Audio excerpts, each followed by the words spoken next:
So last week, I was in my office and I stood on my guitar amplifier to reach a book on the shelf, and the guitar amplifier did not like the way I was standing, and I come tumbling down. Now, I wasn't just by myself, mind you, right? The room was full of other people to watch me fall down. Have you been there? Right? And so as we dive into 1st and 2nd Samuel, we're kind of talking about not so much these America's Funniest Home Videos type of moments, but the rising and the falling of leadership, really as it existed in early Israel. To get us there, I want to talk today about calling. So think for a moment, how many of you have cell phones? Most everybody got something that looks something like this? And it's exciting to get a new phone, isn't it? For those of you who are into technology and some of the new things that it can do, like I remember as a kid going, oh man, it's going to be so cool one day because we'll be able to video call people. And now like you don't even think about that. Most of us are like, I wish there was a time you couldn't video call people. That would be great, right? Some of you hate being on a Zoom call. Right? You hate that. But I remember when Skype was a thing and we would call grandparents and do the video call and the kids went absolutely berserk because they didn't know how to act in front of a camera. Right? Maybe you remember some of those things. There's a lot of things to be remembered. Like I'm old enough that I remember when phones had cords. Anybody else? Remember when phones had cords? Like those long twirly ones that you would stretch across the house and then they would get all tangled up. Right? I remember rotary dial phones. Anybody remember the rotaries? Right? I missed got to start all over again. Rotary dial phones. Some of you are old enough to remember the party line. You just pick it up and whoever's there is there. Right? For us, that was just the house because all the phones came up to the one line. And so if you wanted to eavesdrop on somebody's conversation, just pick it up. Right? Phones were a lot cooler though, I think, before we started to pay for them. Like the amount of money that goes out of my house on a monthly basis for a cell phone is ridiculous, right? 5 of us and everybody thinks they need to have one, right? So we get into that and then we get into contracts. Anybody love their cell phone contract? Like, hey, sign me up for half of my life so I can have a phone. That'd be great, right? Probably not so much, those type of things, but maybe you're old enough to remember when you actually talk to people on the phone. I remember those days. Now we send texts, we scroll social media, we search the web, we take photos of family events, and rarely do we actually make a phone call on a phone. Right? And maybe you're old enough to remember when caller ID first came out. Right? And you're sitting there and you're watching the phone and you're like, oh, that's who's calling. I don't think I want to answer that right now. Because let's admit it, caller ID is just a filtration device. It's not a, hey, who's calling? It's a, oh, I don't want to talk to them. Right? And now for me, probably for you, potential spam is on that do not call list. Potential spam, no thank you. I mean, there are probably a few of you weirdos that are like, oh, potential spam, this is going to be cool. Like, watch this. Right? But most of us don't. But when we talk about a call, it kind of hits a lot of different ways. When I started into ministry, the pastor would go on a call. Not make a phone call, but go visit somebody on a call. And so it can mean a lot of different things. If you're digging into the dictionary, you're going to find a lot of different definitions for what a call is. But I highlighted a few of them that I think are pretty important for us. A call might just be that. It might be a visit. I'm going to go call on a friend. I'm going to go call on a coworker, right? I'm going to go visit them. We can now visit through video calls, through telephones and other means as well. To call might mean to make a request. Like I'm going to call that in and I'm going to ask them to do that for me. I'm going to call to make a request. You might call to summon someone, right? So if you're in the house and you need somebody to bring you something, hey, could you grab that for me? You might make a call. But you might also summon somebody into an act of service, like the military. I'm going to call you into service. Or it might just be an invitation. Right? I'm going to extend a call, but it's really just an invite. You have an opportunity on the other end to choose whether you answer the call or not. And so all of those things kind of play out a little bit in the first few chapters of 1 Samuel. And so the first call that we see, 1 Samuel chapter 1, is that of a lady named Hannah. 1 Samuel chapter 1, page 225 in the black Bibles we provide. And so Hannah is one of two wives to a certain man. It says that, I have to just always pause here. How many of you have ever, like if you've read through the Old Testament, you come across situations like, hey, this man had two wives, and you're like, huh? Why does God allow that? And I guess I just have to be real. I don't know. I don't know why God tends to allow what he allows in the Bible, or even really in our lives sometimes. And so it leaves questions, and it's even as a pastor, like I have to say, hey, the more I know, the more I realize I don't know, and the more questions that I have. And this is just a whopper of a question. What I thought I would do is just take a little mini sidebar here and talk about some other instances where we see polygamy or multiple wives in the Old Testament. Some prominent places.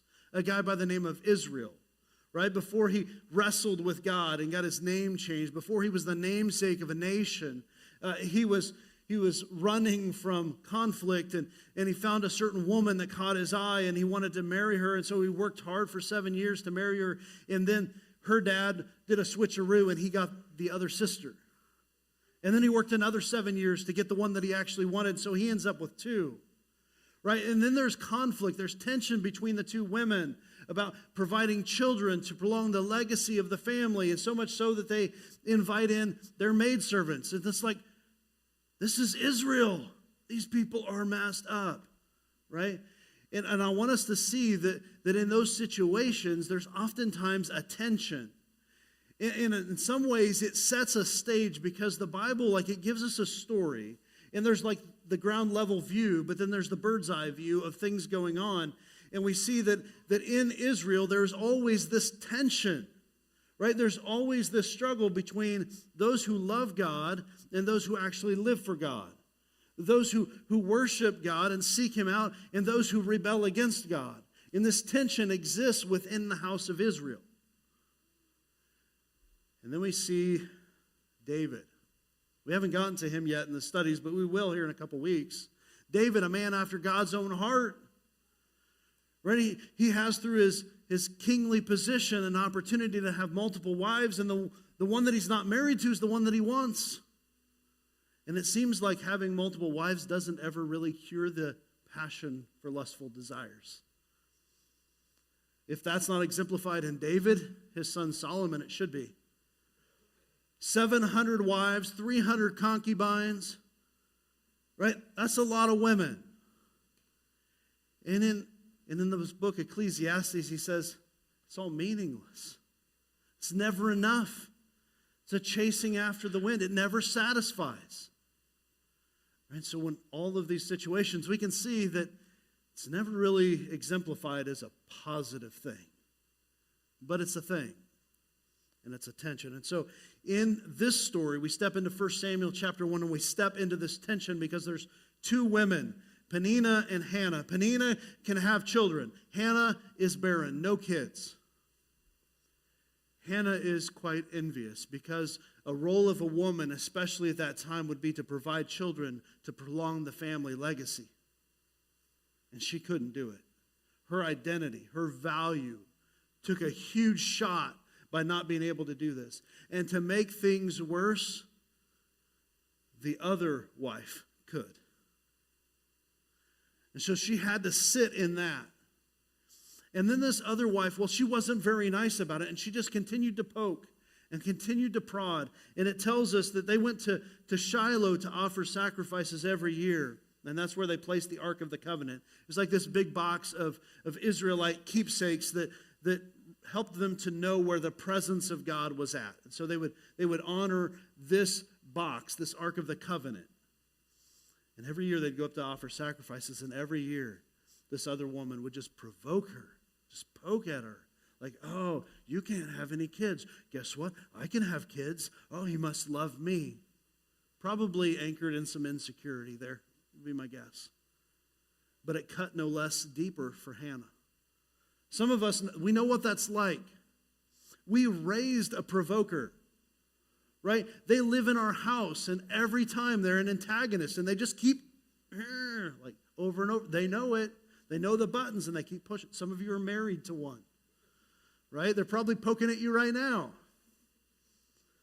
Some of you, like you were raised by one, and every time you talk to mom or dad, you're like, oh, here we go again, right? They just continue to provoke. They're in our workplaces. They're in our schools. They just dig and dig and dig until we can't handle it. If I'm going to be honest, I'm a provoker, right? That's my role. My God-given role in my marriage is to be a provoker.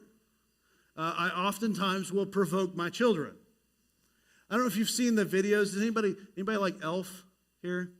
I love the idea of showing up to my kid's school dressed as Elf going, oh, he's my son, and I love him. I love him, I love him, I love him. They won't let me do that for some reason.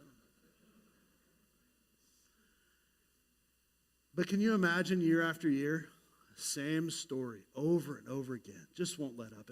And Hannah hits a breaking point. She's had it, right? And so she hits her knees and she calls out to God. This is verse 11 of chapter 1. I'll back up to verse 10. She was deeply distressed and prayed to the Lord and wept bitterly. And she vowed a vow and said, O Lord of hosts, if you will indeed look on the affliction of your servant and remember me and not forget your servant, but will call to your servant a son, then I will give him to the Lord all the days of his life, and no razor shall touch his head. God, I'm desperate here. I'm looking for something more. I'm looking for a son. God, if you just answer me, if you'll just hear my prayer, God, I'll give him back to you. Can you imagine this as a mother? Like, you're wanting so hard to have a child. So much stress and anxiety and emotion. And the moment you get the child, oh, I promised this to God. If we go back to the story of Samson and Judges, we recall a time where Samson was holy to the Lord. He had a Nazirite vow placed upon his life. No razor should touch his head. And this is a similar call here for her son. Dedicated, holy to the Lord.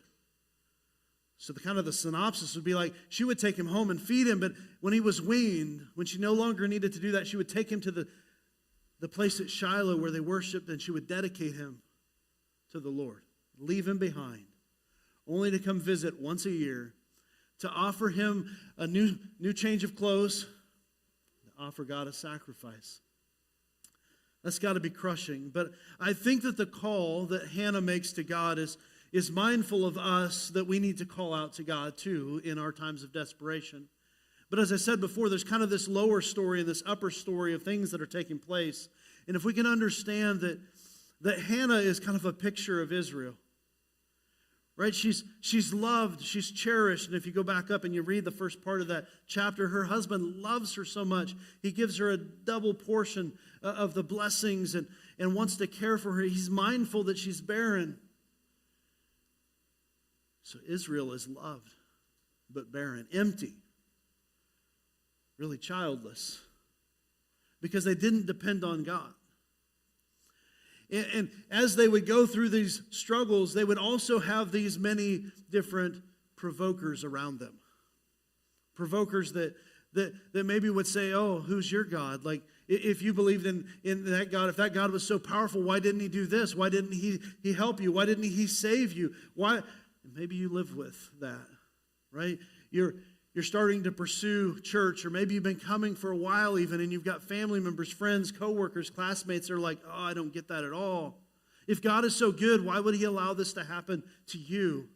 If God was so good, why do I have to go through this pain and agony in my life? Why? And then it seeps into our soul, and we begin to go, all right, if there's a God, why isn't he there for me? Because that's what provokers do. I think maybe it's because they follow after a guy who is a master provoker, manipulator, liar, deceiver, accuser. right? And we can fall victim to that. And I think that you need to know something that's very powerful, and that is that God hears your prayers. When Hannah drops before God, she's in such passionate, deep despair that her lips are moving, but nothing is coming out. She's just having a heartfelt conversation with God. It might mean that you and I, in our deepest, darkest moments, we can still cry out to God. Even when we don't even get it. We can do that. But the priest, he sees what's going on, and he sees her mouth moving. He hears nothing going on, and his immediate thought, the priest, what's she been drinking? He even pulls her aside for a conversation. A little early to hit the bottle, isn't it? Right, but that's not her heart. That's not her passion. And so she shares it. And even the man of God who didn't get it, we need to understand that even when others don't get it, there's a God who does. There's a God who receives it. We need to have faith in that. Now, Hannah goes on to have a child, which kind of gives us this glimpse of hope, of purpose, of meaning behind what's going on. And we look for those kind of symbols in our life. But when will the people of God cry out to God like Hannah did? When will the Israelites, God's chosen people, call out to God? When will the church, God's chosen people, called out from the world, cry out to God? Call out to God. Chapter 2, we see the response from Hannah. It's kind of similar to the response that we see of others in Scripture, Deborah being one of them in Judges. Right, that she's talking about her current setting. I was barren, I was childless, and I cried out to God, and God, you gave me hope. God, you gave me a child. And those who provoked me, they will be brought low, and those who are low will be brought high. And it wasn't just a story for that moment, but also a prophecy of things yet to come.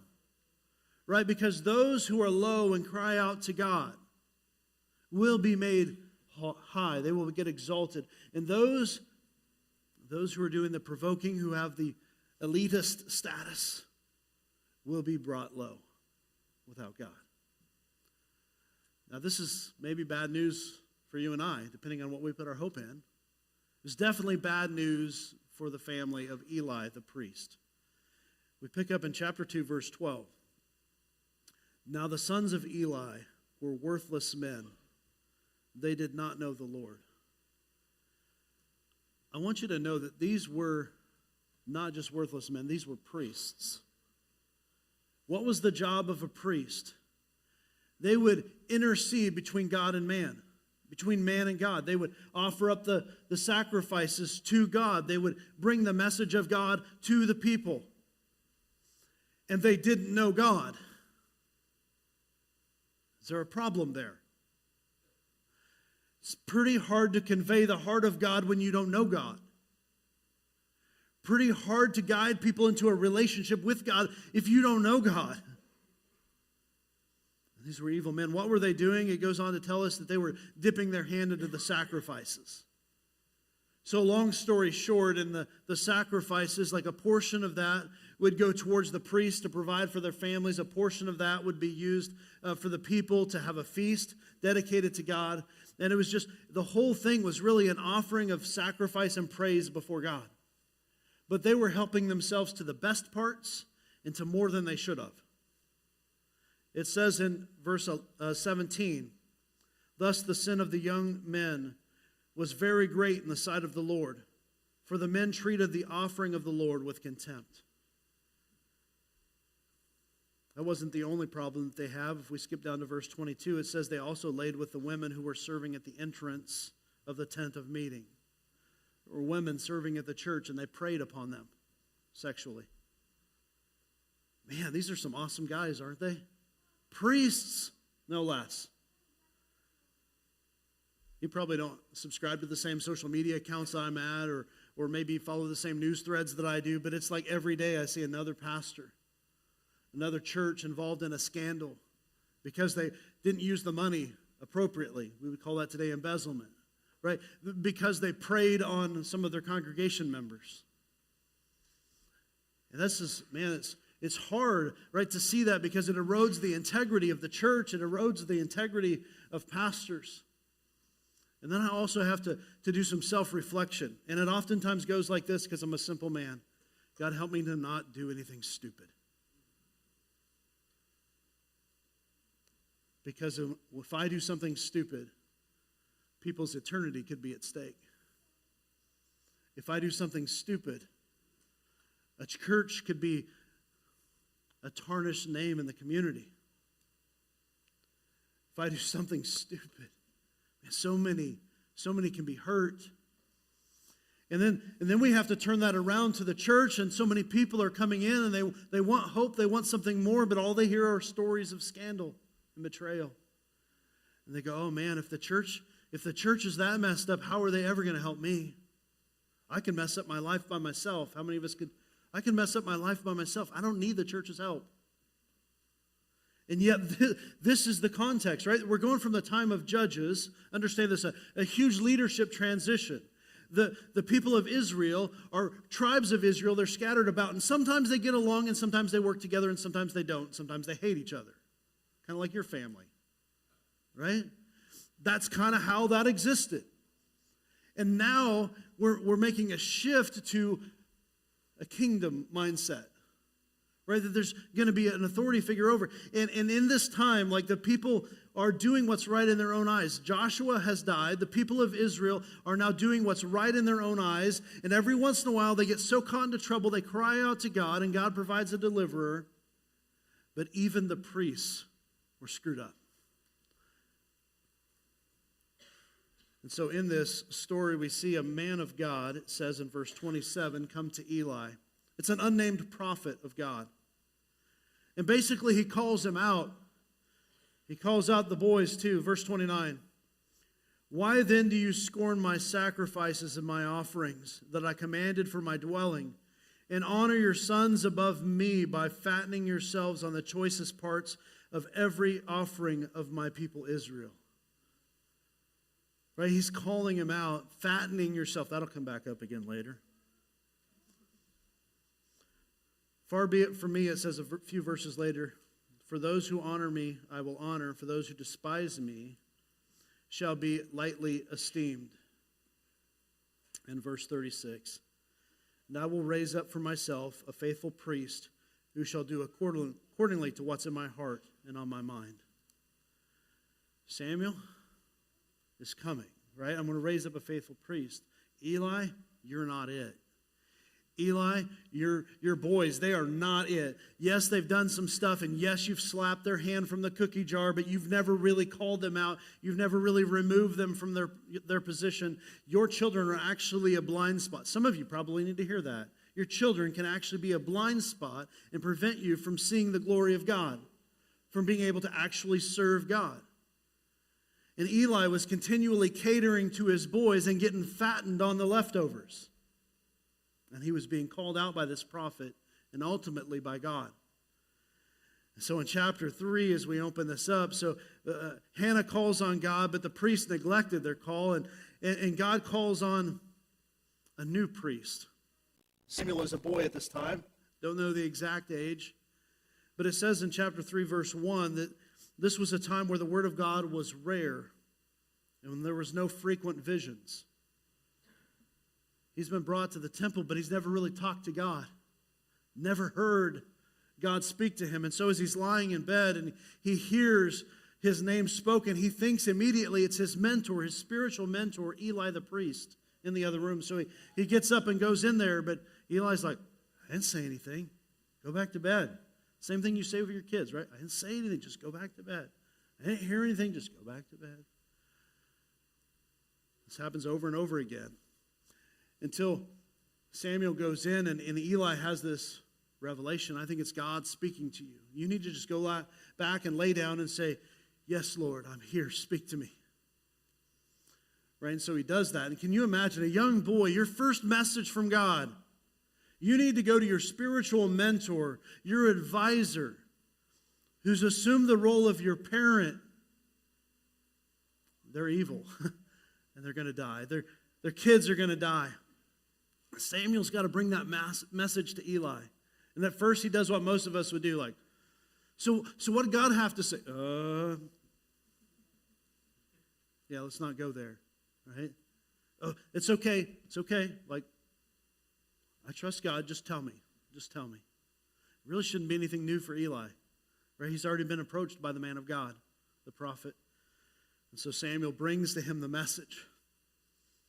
And Eli's like, well, it'll be what it'll be. I think it's important for us to remember that God is still calling his people, but will the people of God call on him? Now, if we go to chapters 4 through 7, we see some interesting dynamic at play here. So the Israelites go into battle. They go into war. Now, I understand that as we read into the Old Testament, and some of you are lost here between the sacrifices and the wars and the things that maybe we don't see to the same level in our world today. I would argue that a lot of them are still there in some way, shape, or form. But Israel goes into battle, and they're losing the battle. And somewhere along the line, they remember, like, oh yeah, all the other times, whenever we took the Ark of the Covenant, the presence of God, into battle, we won. And when we didn't, we lost. So, hey, somebody go home and get God. Let's bring him to battle. You probably don't even see the irony of that. Right? The Israelites went out to fight, but they didn't take God with them. But when they started to lose, they searched out and sought after God. Does that look like your life at all? You go out and you take on life and the challenges that are before you. And you just go out and do your thing. And your thing is good enough until it's not good enough. And when it's not good enough, you go, oh yeah, God. Hey God, I'm stuck. Can you help me out? And we become manipulators of God. We're just using him to accomplish our purpose. And I think that was the trap that they were in, and that's probably why they lost the battle, even when they brought the Ark of the Covenant out. They lost the battle. The Ark got captured. The Ark went into the encampment and got stuck in next to their own god, Dagon. And the cool thing is, if you read through this next section, is they put it in there right next to him, and this statue of Dagon fell over. That was a posture of worship, right? To fall over before. And even in the enemy encampment, God was still in power. And other gods still bowed before him. And so they set him up. And they came back later, poof, he's over again. And they set him up. And they went back in again, and he's dismembered. The people, they get tumors over their bodies. And even when they move the Ark of the Covenant to different towns, they get tumors. They didn't have them before, now they have them. So they're like, we need to send this thing back to those people. This is bad news. And so let's send it back with some sacrifices, right? And so what are we going to give them? Well, let's give them golden tumors and golden mice. That's weird. But the people receive it. They burn a sacrifice, right? They return to God. They cry out. They return to God. And through the life of Samuel, they're serving after him, but not always. Or Israel calls on God, and it's that continued question, what will it take for us, the church, to call on God? Not as an afterthought, but as a forethought. Right? Not as a, God, will you be here to serve me and to answer me and to do what I want, but God, how can I serve you? God, how can I follow you? God, how can I be a part of what you're doing? So then we get to chapter 8. And Israel calls for a king.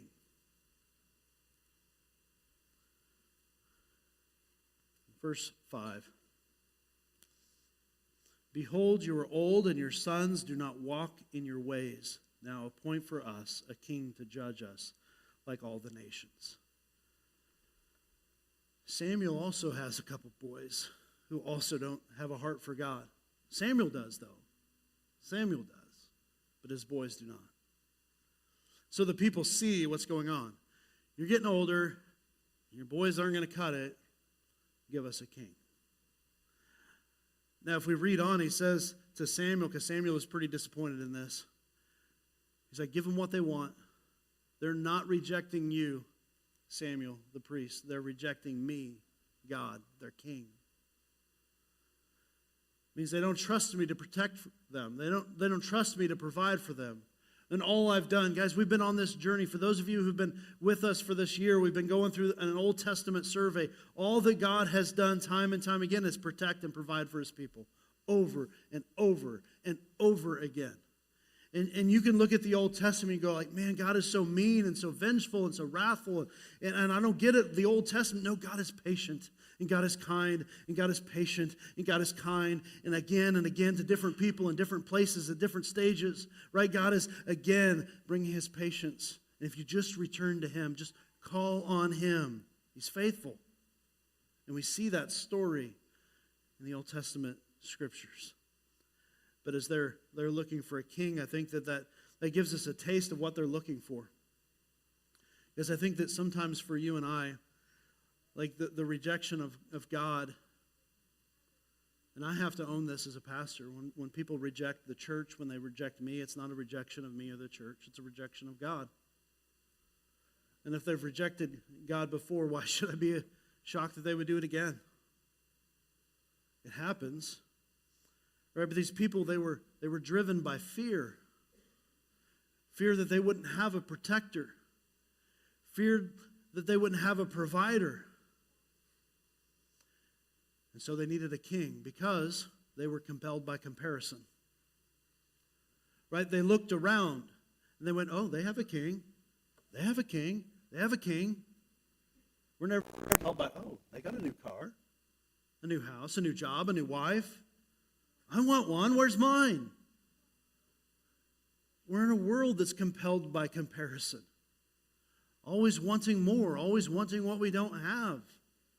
Right? And in some way, shape, or form, we're actually driving at that thing to fulfill those needs for identity, for protection and provision in our life.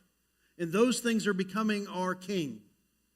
Right? We want what others have got because we don't trust God enough to do what he said he's going to do. We see it throughout Scripture. You probably see it throughout your life. God becomes your plus one.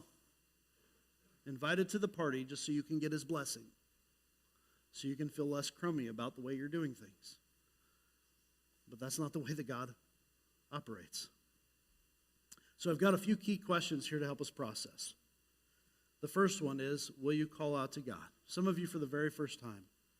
See a lot of new faces at Connection recently, and some of you are probably here because something's going on in your life, and you're looking for something more. And my prayer is that, like Hannah, you would cry out to God. You don't have to have it all figured out. You don't have to have all the right church answers. You don't have to know the Bible. You just have to depend on God. Call out to God. Some of you, you've been chasing God for a while, but God is your plus one. And you've been chasing after your own thing. And you need to repent and return back to God. Will you call on God? Number two, how might you be neglecting your call? The priests did it by living a life of sin. They didn't acknowledge the power of God at all. They did what was right in their own eyes. They helped themselves to the appetites of their own body. How is it that you and I may be chasing after other things, and in the process we actually neglect the call of God in our life because we are the called out ones, right? Called out to be different, called out to make a difference, but we look an awful lot like the world around us, or the things that we chase actually prevent other people in our families, in our workplaces, in our schools from seeing God more clearly in us. In some ways, we are the intermediary. Right? We know God. They don't know God. And so we're the conduit in between. And if we don't convey God clearly, they may miss him. So what are we doing to neglect that call? Number three, will you trust God to be your king? Will you trust God to be your king? To protect and provide for you? It's not enough to just be users of God. But even in those statements, yes, I want you to know that God has power. He has power. See what he did to the enemy encampment. God has power. Just because he's not moving in your life doesn't mean he doesn't have power. Just because you're in a moment of drought, of barrenness, of despair, doesn't mean that God doesn't hear your prayer. But God wants you to return to Him. Can we do that?